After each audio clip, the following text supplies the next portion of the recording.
kind of the last thing I want to kind of get into before we dive into a few other fun questions. I want to talk about relationships.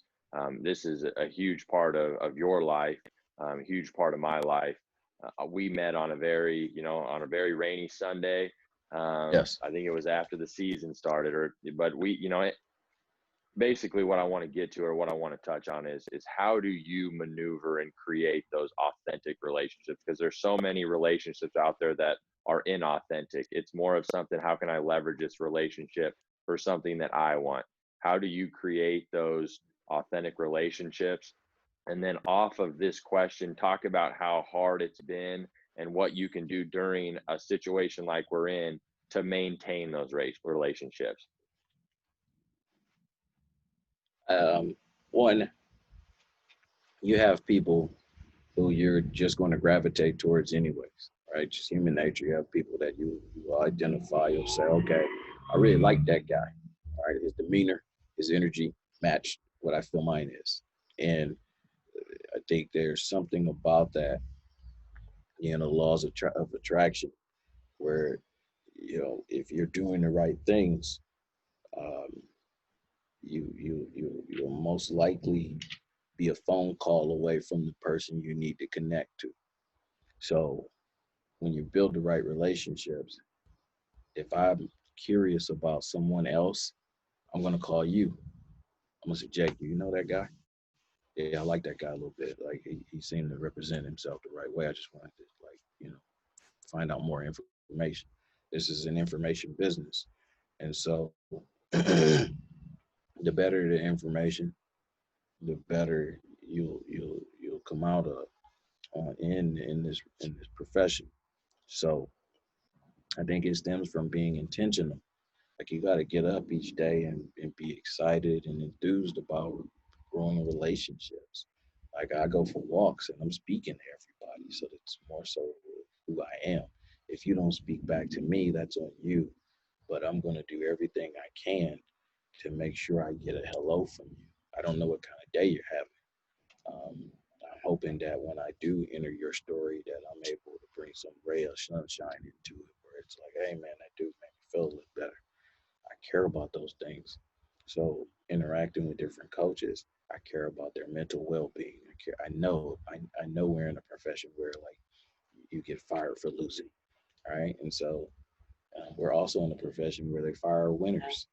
So you just have to be able to build those relationships if you're going to be a successful coach. What happens in the middle of your season if you're fired, right? You got to plan and prepare for that. Well, I don't know if there's going to be a huge audience of people that dislike you who are ready to hire you.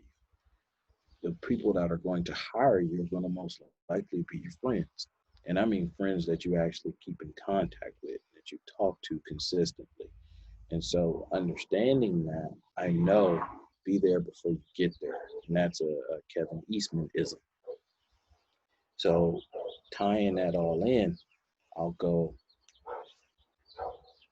authentic relationships. I'm on my social media accounts. Who do I interact with all the time? And that's a struggle because I don't really like social media as much. I still do it, but I don't like it as much. So it's a battle.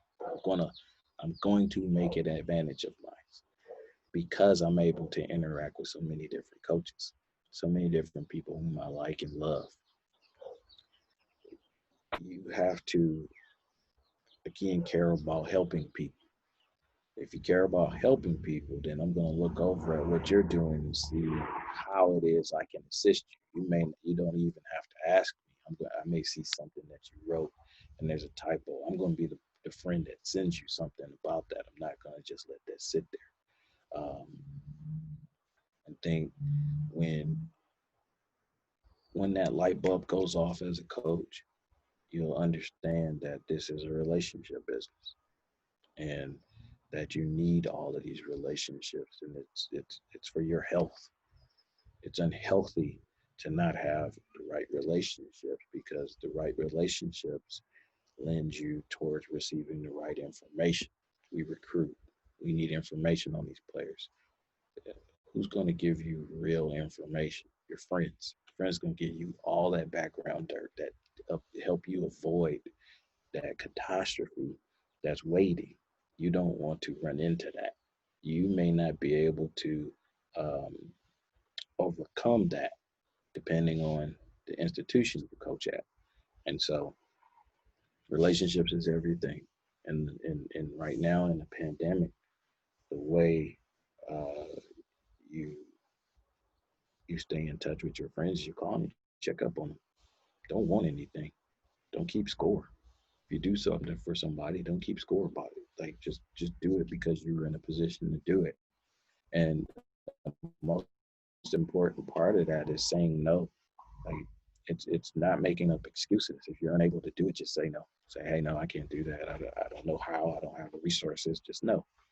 And you'll actually keep that and maintain that relationship as opposed to ignoring that person. So you got to be able to have those positive and those negative confrontations.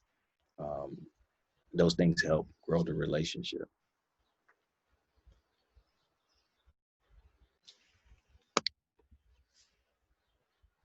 What does success look like for you?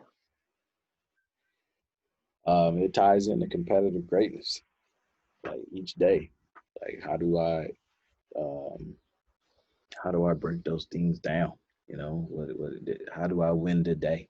Did I have real relationships with real conversations with people? You know, at the end of the day, can I do a self audit and look at myself and go, okay, did I win the day? What do I think is winning the day? Real conversations with people. Walking down the street saying hello, somebody says hello, hey man, how are you doing? They furthered that conversation. Like for me, that excites the hell out of me. I'm perking up. I'm becoming more enthusiastic about it. You know, it's one of those things like if you're not fired up by enthusiasm, somebody's going to fire you with enthusiasm. And so you have to prepare for this as you go through that journey. So like if I don't speak to somebody and I don't see them and they go, hey man, how you doing today? And they beat me to that high. I'm like, yo, like, damn, how did I not see that person? Am I not being visible enough? Am I not paying attention to the other people who are on their life's journey as well? Right? Because then internally, I'm not gonna like that for myself, and then I'm gonna be very intentional with the next person I see. So I think navigating through that, if you will, is one of the things that's going to help me the most, or help everyone the most when you're trying to figure these things out.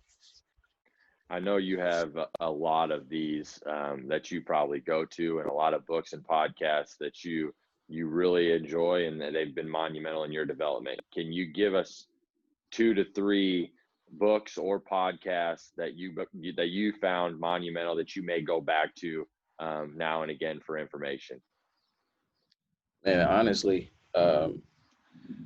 there's so many resources that are available. Like I'm on my Twitter for that sole purpose. It's all of the articles. But if I have two books, I think book that I go to a lot is The Energy Bus by John Gordon. I go to that book too much. And then I go to The Golden Whistle by Jim Burson. Those are my two favorites. Like I'm always in that. You know, those it's like self help books, and um, there are too many times. I mean, not too many times, but I always have like there's a coach's Bible. I always have that with me as well, to kind of keep me grounded. And sometimes you need that literature. You need to be able to be more spiritual because you'll lose that balance. I go for walks, help me meditate a little bit. It's therapeutic. It ties into, I think, the last question you asked about how do I, evaluate my own success was, the analytics on that stuff. It's like I equate it to creating buy-in. That's how I'm looking at, winning the day and what books am I reading? How long was I able to read? Was I able to read 2 to 3 hours in a day? Was I able to sneak off and be able and find some alone time? Those things tie into how I define, my success. Was I able to get those boxes checked? No one else sees those boxes. It's just me. I'll go like, I know if I'm being successful or not. Someone else may look in and go like, T's doing well, but I may have lost on Sunday. You know, um, The last few Sundays I've been losing because of the last dance. That's usually my reading time. And so I'm like, damn. So I had to bump around my schedule because we're in a quarantine environment and figure out how to adjust, just like coaching. I think there's been a few people who may have lost out on some time due to the last dance. I think that's something that a lot of coaches, a lot of players have enjoyed. I know I have. And it all comes down to And being a good person. At the end of the day, I want to be around good people and I want to be a good person. I think if you start with that, then whatever follows will be authentic.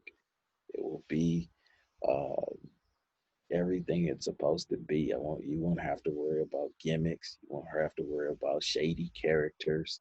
You won't have to worry about being misled, someone not being loyal, or you won't. You start with that. They're a good person. You you you're in good hands. well, I appreciate it, Coach Johnson. Torino, we loved having you on. You shed some light on a lot of different things and shared some really cool stories that are very unique to your life. And I'm really thankful that you took the time. I know you're a very busy person. You're building a championship program there at Cal State Los Angeles. Can't thank you enough. We appreciate your time. Thanks for coming on. Anytime, Jack, man. I appreciate you, brother. Hope all is well. Take care of the family.